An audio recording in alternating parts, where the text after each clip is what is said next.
Patuloy po ang field trip ni General Torres sa loob ng KOJC compound, mga kababayan. Ito na naman mga pulis.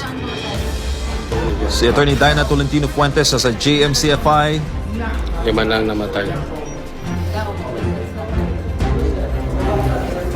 Kanina kasi may nahimatay na doon nung hinigiba yung gate eh. Ngayon, ginatry pa i-revive. Yung isa, Sa clinic. yung isa na doon sa ambulansya, ikalma.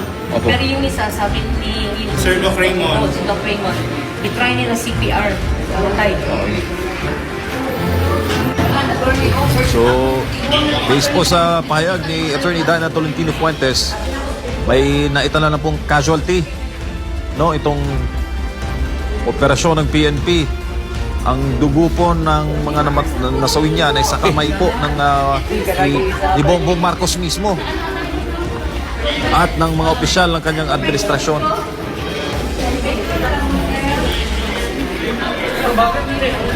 Grabe ha. I-confirm natin yung report pero may 5 na daw namatay.